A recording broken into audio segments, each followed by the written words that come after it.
Hi and welcome to this Future Music tutorial video. Here we're going to look at how to employ comparison techniques using a reference plugin. By comparing the sonics of your music against pro material, you'll get more of an idea of what direction to take. Now there are quite a few plugins on the market designed to help you reference against other tracks. You've got Sample Magic's Magic AB2, Melody Production have got mCompare, but here we're going to use Mastering the Mix's Reference. We'll load up an instance of reference on our master bus.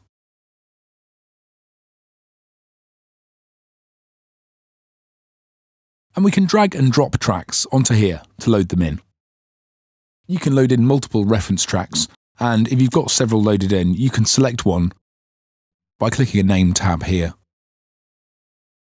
The concept's pretty simple. You punch between the big original and reference buttons in the centre to flick between your DAW's audio and the currently selected reference track.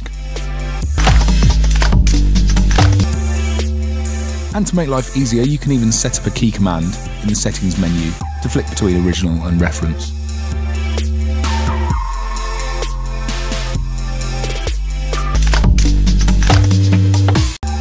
Now, one problem when referencing your unmastered music against mastered reference tracks is that your unprocessed pre-master is obviously going to be a lot quieter than the mastered references that you're comparing against.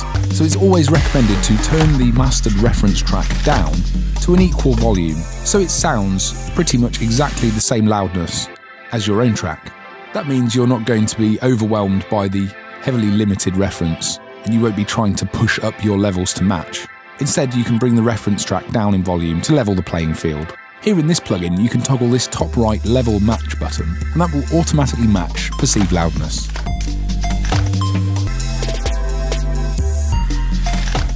Or alternatively, you can use the gain sliders here in the centre section to set levels manually. So now we turn the reference track down, and as we A/B against our DAW's audio, it's a lot easier to compare things like tonal balance and dynamics.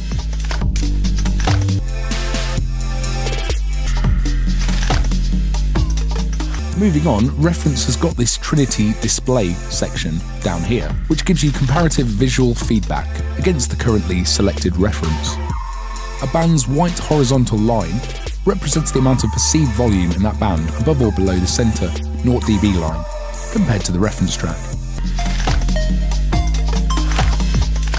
Here you can see our track hasn't got enough energy in this band, compared to the reference.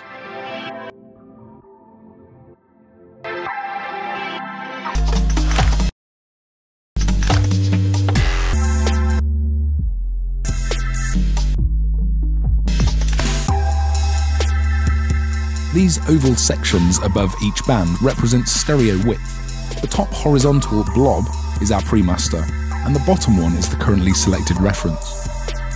So you can see here that our bass band has too much width compared to the reference. And using this information, obviously in conjunction with using our ears, we can then go in and fix the problem.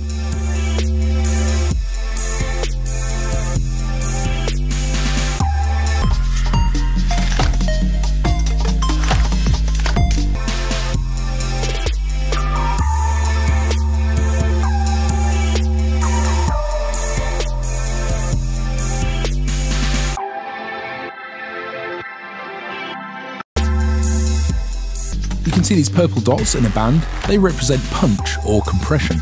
In our mid-range band, these purple dots are moving towards the white line, telling us that our reference track is less compressed in this area than our pre-master.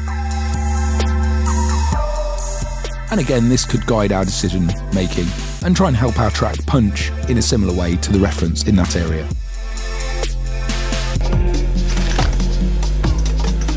So that's just been a very quick overview of reference. We recommend you check out these kind of referencing plugins because you can A/B against commercial reference tracks on your DAW's timeline, but it's really handy to have a specific plugin dedicated to this task. It just makes life a bit easier. Anyway, that's all for this video. Thanks for watching.